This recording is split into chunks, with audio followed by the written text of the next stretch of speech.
welcome to SVG-TV News for Friday, November 30th, 2018. I'm Yvette Boynes with the details.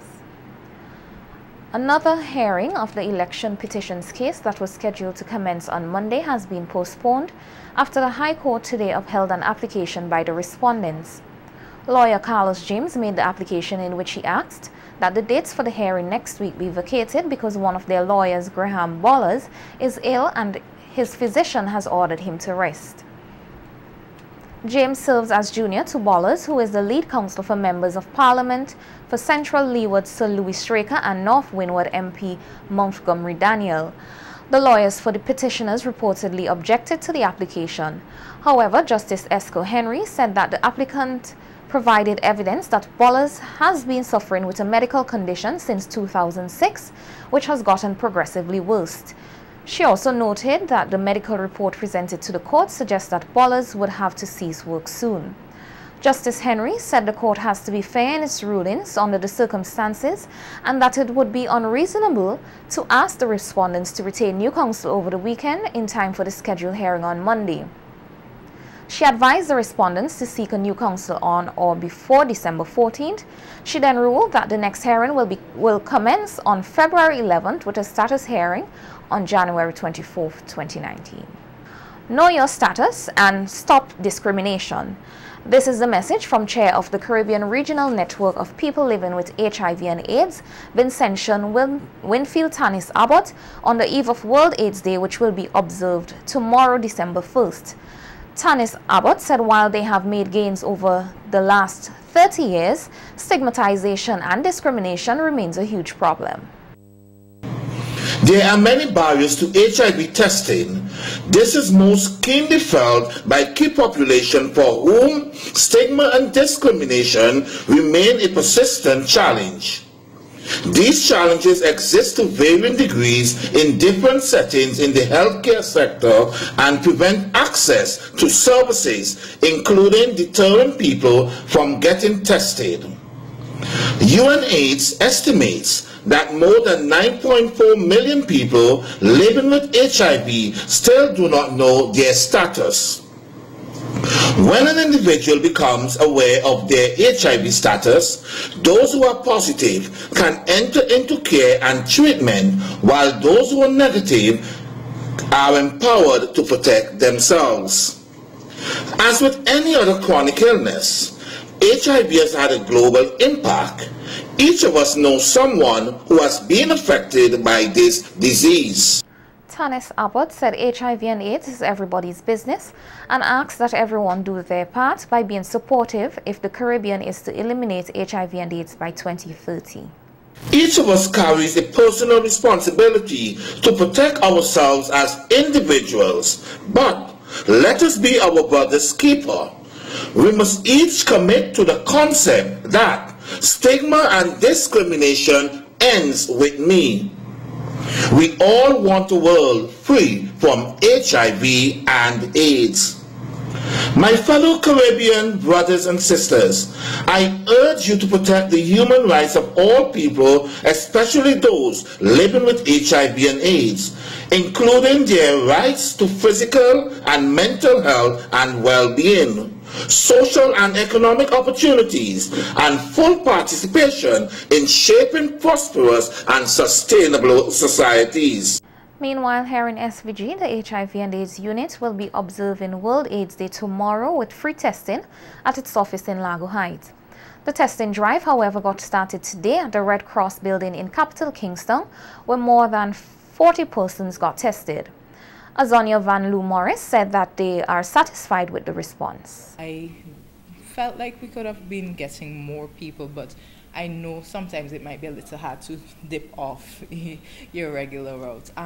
But so far for the day, we've had about 40-something people coming to test, which I think is a good number.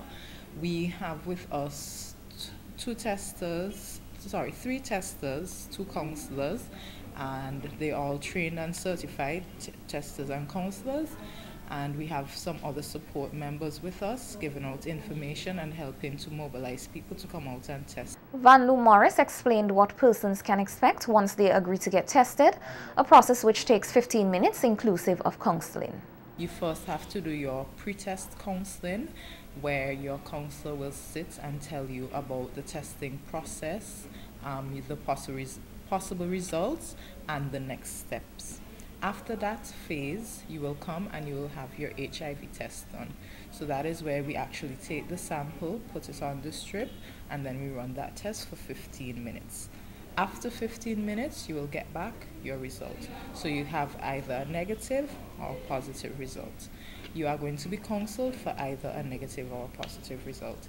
If you have a negative result, you're going to be empowered and encouraged to keep that status negative, and you will be given the tools to do so.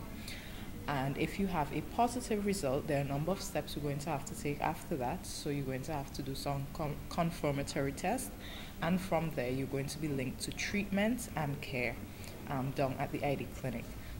Tomorrow, there will be testing at the Sandy Bay Clinic and at the AIDS Secretariat. The Parenthood Association will also host a testing drive at Paul's Avenue. All persons who are sexually active are encouraged to get tested to know their status. Staff and students of the Kingstown Preparatory School today participated in a walk around Kingstown to raise awareness about cancer and to show their support to those living with the disease. The walk was organized by teacher of the Arts and Craft Department of the school, Yvette Isles, who said that the idea was conceptualized after she learned that several students had family members with the disease. Right now we're hearing a lot of children. We used to hear that first time when a lot of children were hearing sick. Just last week a parent came asking to have an assistance because she had to do a MRI for her son. His brother had died before with cancer in the head. So it's a deep concern for me. I really worry because first we had the security, her daughter died with cancer. And while she was going through it, I used to talk with her daily and I say, how is she getting through? And the amount of money she tell me she have to spend for like an injection, I realized in her state, she had to actually put building a house on hold to help her daughter. She died eventually, but it was a lot, and from that is where the idea came about. One parent who participated in the walk applauds the school for the initiative, noting that she also has family members with cancer. Extremely close family member who's right now battling with breast cancer, and somebody who's extra close to me who just found a mass on her breast. Also my hairdresser friend, my hairdresser sister just had her breast taken off from breast cancer and she have a 2-month-old baby. So I'm very much supportive of cancer. Praying in the name of Jesus that we can bring down that disease that come out to plague people.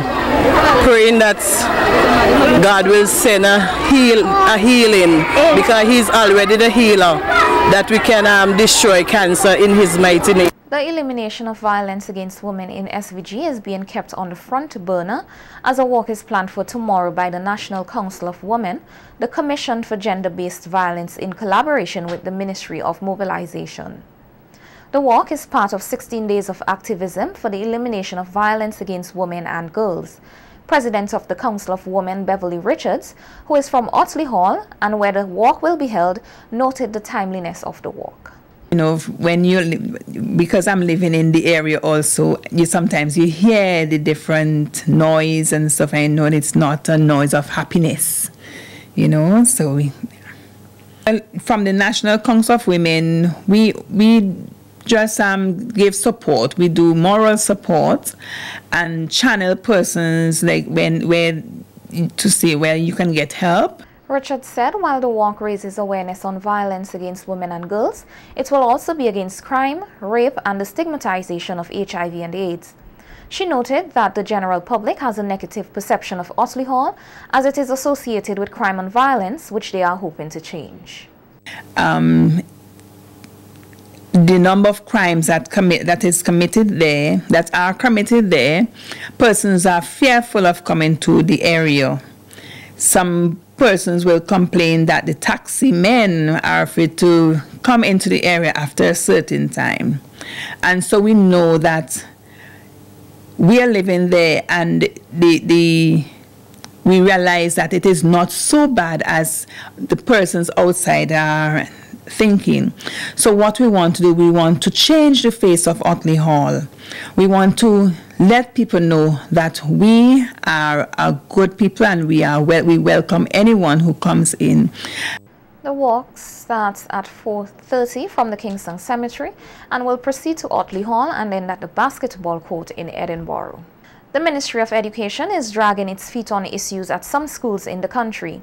So says former president and current member of the St. Vincent and the Grenadines Teachers Union, Oswald Robinson, who said that they have done inspections on several schools and found a number of them lacking furniture and repairs. Robinson claimed that some teachers and students are operating in unsafe and unsanitary conditions, which he said is unacceptable. He mentioned the most recent issue at the Lomans Anglican School and yesterday's half-day closure of the Kingston Prep School, which he said was handled in an improper manner by the Ministry of Education. Well, we understand that those have been resolved. The matter has been resolved. So if the union had not called on its members to withdraw from an unhealthy and an unsafe environment, things would have continued as normal. You know, there's a big error in having a septic tank operating on a school ground. And if the authorities give that instruction, that is unacceptable. If your health, you have reasonable grounds that your health and your safety, there's a threat, you must remove yourself. It will be just negligence for you to stay there. And so that is all the union has done. The teachers' union told its members to remove yourself from any environment. As a matter of fact, we have seen a school close. Another school would have been closed for half day. But the teachers were not told. The statement that came out from the ministry said, there is an emergency. We later found out the septic tank have to go there again. Robinson claimed that the Ministry of Education was informed of the issues found following inspections, but they were never addressed. 2 bilateral agreements were today signed between SVG and the Republic of Ghana. This follows a 5-day official visit by Prime Minister Dr. Ralph Gonsalves to that African nation. The first is a general cooperation agreement between the government of the Republic of Ghana and the government of St. Vincent and the Grenadines, and the second, a memorandum of understanding between the government of Ghana and the government of SVG on visa waiver. A release from the Agency for Public Information said the Ministry of Foreign Affairs of the Republic of Ghana, who signed on behalf of her government, Shirley Ayoka Botchwe, called Prime Minister Gonsalves the champion of the Africa-Caribbean Cooperation Initiative. She said that Africa and Caribbean countries do not have the strong bonds that should exist given we are one and the same people. She further stated that the signing of the agreements is a step which would usher both countries into a new era of a relationship which will be beneficial to both countries. Meanwhile, Prime Minister Gonsalves said the signing of the agreements is a very important starting point for future development and cooperation between SVG and the Republic of Ghana. The General Cooperation Agreement covers areas including agriculture, education, culture, ICT, and human resource expertise. Ghanaians, before the visa waiver agreement, did not require a visa for travel to St. Vincent and the Grenadines. However, there was a visa requirement for citizens of St. Vincent and the Grenadines to travel to Ghana. Christmas has come early for the RSVG police force. This through 2 donations of vehicles made today at the Central Police Station in Kingstown. The donation of a Subaru SUV and 2 well-equipped patrol cars was made by the SVG Rotary Club and the York Regional Police of Canada, respectively.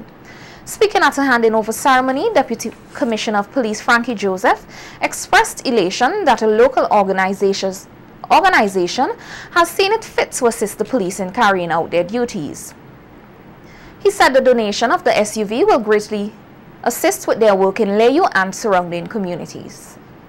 In terms of vehicles, because the government alone cannot really do it, because the government have the entire country to do that.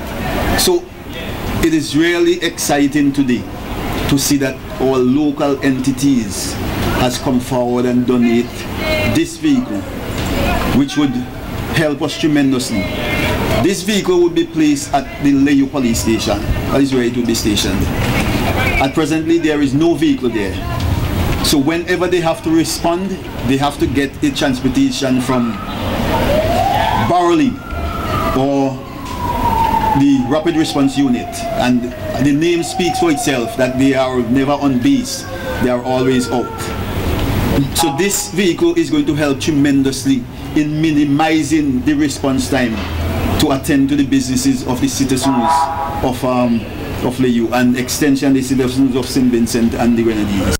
Hadaway took the opportunity to challenge other local organizations to give similar support to the RSVG police force. We appreciate this donation very much, and I want to also extend an invitation to other local entities in St. Vincent and the Grenadines that they can also get on board with the fight in crime in St. Vincent and the Grenadines, and ensure that the police have the necessary tools that could help them in terms of donating. So it is really a pleasure for me to be giving thanks to our local entities. As I say, we are accustomed to get tangible gifts like this for the police from our outside donors, but this is really tremendous. Representative of the Rotary Club, Vernon Scott, said the club is dedicated to serving SVG and the donation is one way the club can give back to the community. Every week Rotary get together and they ask themselves, will it build better friendships and build goodwill? Will it be beneficial to all those who are concerned? Whatever we do must be beneficial to all concerned. There was a need in the Layu area, which I identified to Rotary. That is, when the police is called to any particular area of Layu, they have to walk, beg for a ride, or they can wait until the black squad is available. And so we saw this as a need that the police in Layu, especially because we've had a lot of bad eggs coming out of there recently, should be addressed. And so to contribute to this need, Rotary has asked me to help in purchasing this vehicle, and I did that. And so I want to give Rotary all the credit for thinking about this and making it happen, bringing it together and making it happen. As a result of that, I do present the keys to Mr. Commissioner. Meanwhile, Police Commissioner Colin John thanked the York Regional Police Force of Canada for its support to the RSVG Police Force. Along with the 2 police patrol cars, the Canadians donated laptops, spare parts for the cars, along with other equipment to be used by the local police. The Canadians for the tangible gifts and the work they have put in to boost the capacity of the RSVG Police Force. Thanks for your skills and your efforts in terms of assisting the Royal St. Vincent and the Grenadines Police Force. As you heard, Martin and Floret, they were on the ground before today. Martin especially, he came in about Wednesday, and it wasn't a vacation he was on. He was traversing the terrains of St. Vincent and the Grenadines, some places that I do not think I am physically capable of traversing. I have seen photos of him climbing those high antennas to ensure that the telecommunication equipment for St. Vincent and Grenadines Police Force, they are repaired and maintained. And I just want to thank you specifically, Martin, for what. John said the police cars are modern vehicles and will greatly assist the police in their patrol work. He gave the assurance that they will be properly maintained. Scheduled quarterly inspections of all vehicles. These inspections are done by the Deputy Commissioner of Police. That in no way prevent us from conducting the ad hoc inspections of the vehicles. From time to time we'd hear of police officers driving below the standard of competent driver. And when persons are found to be reckless or careless, they literally have to pay for their ignorance in some cases. So we have things in place to deal with situations like that. Sometimes you just have to speak as frankly as you can in the situation and make sure that persons understand the seriousness with which we are treating our resources. Minister of National Mobilization Frederick Stevenson encouraged the police to use the tools provided wisely. That you take care of your own vehicles, you should be taking care of the vehicles of the government of St. Vincent and the Grenadines, and by extension the Royal St. Vincent and the Grenadines Police Force. I didn't hear a clap for that.